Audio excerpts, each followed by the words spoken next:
Μιλάμε με ένα φίλο του Ολυμπιακού να μας πει, σαν ένας απλός άνθρωπος με τα συναισθήματα του προς την ομάδα του, αλλά με καθαρή ματιά, τι έφτιαξε κατά τη γνώμη του και ο Ολυμπιακός έχασε τον ντέρμπι από τον Παναθηναϊκό. Ακούσαμε πολλά, διαφορετικές εκτιμήσεις. Εσείς τι λέτε? Κοιτάξτε, δείτε. Νομίζω ότι στο πρώτο ημίχρονο η ομάδα μπήκε πολύ ωραία στον αγωνιστικό χώρο. Είχαμε την πρωτοβουλία των κινήσεων, είμαστε καλύτεροι, κάναμε κάποιες ευκαιρίες. Αλλά νομίζω ότι πρωταγωνιστικό ρόλο έπαιξε περισσότερο η διαιτησία. Πιστεύω ότι ήταν ένα παιχνίδι, η τελευταία ευκαιρία για τον Παναθηναϊκό. Και φυσικά θα έδιναν ό,τι είναι δυνατόν για να μπορέσουν να κερδίσουν το παιχνίδι, γιατί ήταν η τελευταία τους ευκαιρία αυτή. Εφόσον ο Ολυμπιακός αν κέρδισε θα ξέφυγε 7 βαθμούς μπροστά. Είδαμε κάποιες φάσεις και αυτό μου προκαλεί την εντύπωση, οι οποίες στα πρώτα λεπτά οι παίκτες του Παναθηναϊκού μπήκαν πολύ δυνατά στον αγωνιστικό χώρο. Έγινε κάποια φάουλ, οι οποίες δεν δόθηκαν κάποιες κάρτες. Φυσικά χάσαμε κάποιες ευκαιρίες. Δεν είμαστε αποτελεσματικοί στην τελική προσπάθεια να καταφέρουμε ούτως ώστε να βγάλουμε ένα δεύτερο γκολ. Και πιστεύω στο δεύτερο ημίχρονο η ομάδα εντάξει, μπήκε μεταβομορφωμένη. Φάγαμε ένα γκολ γρήγορα. Βέβαια εντάξει, δεν στέκομαι αν ήταν offside ή δεν ήταν. Και πιστεύω ότι η κέρια φάση που έκρινε το παιχνίδι ήταν η φάση του πέναντι, που για μένα δεν ήταν και πέναντι. Τελικά η ομάδα έμεινε με 10 παίκτες, έπεσε η ψυχολογία, φυσικά ανέβηκαν οι άλλοι και το αποτέλεσμα ήταν αυτό που ήταν. Ποιος παίκτης του Ολυμπιακού σας ευχαρίστησε με την απόδοσή του? Ο Ιμπαγάσα. Πιστεύω ότι ήταν με την εμπειρία του και την κλάση του, κάλυψε χώρους, πέρασε σωστές μπαλιές. Ήταν νομίζω ο καλύτερος παίκτης του Ολυμπιακού. Και στο δεύτερο ημίχρονο? Όχι, στο δεύτερο έπεσε λίγο φυσικά, γιατί νομίζω οι αλλαγές του Νιόμπλια μεταμόρφωσαν προς τον Παναθηναϊκό περισσότερο. Πιστεύω κουράστηκε ο Ιμπαγάσα και δεν παίξαμε όπως έπρεπε να παίξουμε, όπως είμαστε στο πρώτο ημίχρονο.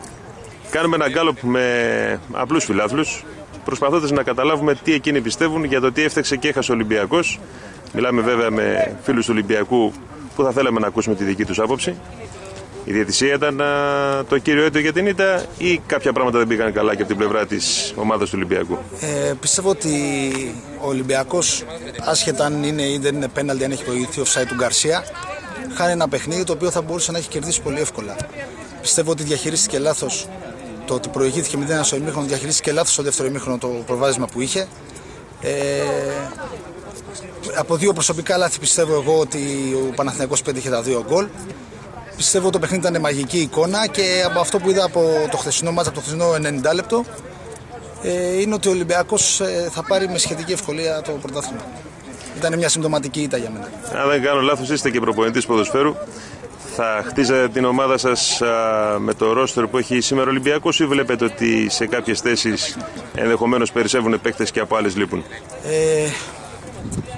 Πιστεύω ότι ο Ολυμπιακός από τη μέση και μπροστά τουλάχιστον είναι πλήρης, εκτός ίσως του ότι χρειάζεται ένα ακόμη καθαρό αμυντικό χαφ, γιατί έχουμε δει ότι 2 μήνες τώρα που ο Ορτάδο αντιμετωπίζει ένα πρόβλημα τραυματισμού, ο Ντουντού έχει μείνει για να τρέχει μόνος του. Ο Ιμπαγάσα μετά το 65 έχει μια κόπωση, γιατί λόγω θέση είναι αναγκασμένος και να μαρκάρει έξω από το να δημιουργεί.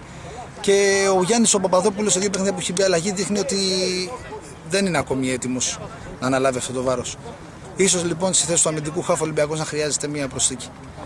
Ενώ αντίθετα σε άλλους ρόλους φαίνεται μεσοεπιθετικά να περισσεύουν παίκτες, με αποτέλεσμα να υπάρχει και μια αγωνία ίσως του προπονητή για να τους χωρέσει όλους. Κοιτάξτε, αυτό πολλοί λένε ότι για τον προπονητή είναι ευχάριστος πονοκέφαλος, αλλά εάν βρεθείτε στην ίδια θέση και έχετε αρκετούς 2-3 πρωτοκλασσάτους ποδοσφαιριστές σε κάθε θέση, ίσως αυτό να δημιουργεί για τους παίκτες που μένουν εκτός μια δυσαρέσκεια, μια μουρμούρα. Εάν δεν έχουν παιχνίδια συνεχόμενα στα πόδια τους, δεν μπορούν να φορμαριστούν. Πιστεύω ότι είναι ίσως ο Ολυμπιακός, για μένα, προσωπική μου άποψη, ότι από δεξιά με Φετφατζίδη και Ρόμινταλ είναι καλυμμένος. Στο αριστερό άκρο όμως, εκτός από το Ριέρα, δεν φαίνεται να υπάρχει άλλη ικανή λύση για τον Ολυμπιακό. Ο Χολέμπα χρησιμοποιείται εκεί πέρα. Αναγκαστικά χρησιμοποιείται εκεί και κυρίως για να δίνει βοήθειες προς το τέλος του μάτσου ο Ραούλ Μπράβο, όταν ο Ριέρα κατά συνθήκη δεν γυρίζει ιδιαίτερα πίσω, ειδικά μετά το 60-65. Ίσως εκεί ο Ολυμπιακός να χρειάζεται μια ενίσχυση, γιατί και ο Ζαΐρη, εκτός του ότι δεν είναι και κλασικός αριστερός χαφ, είναι παίκτης ο οποίος δεν εναρμονίζεται με το σύγχρονο ποδόσφαιρο.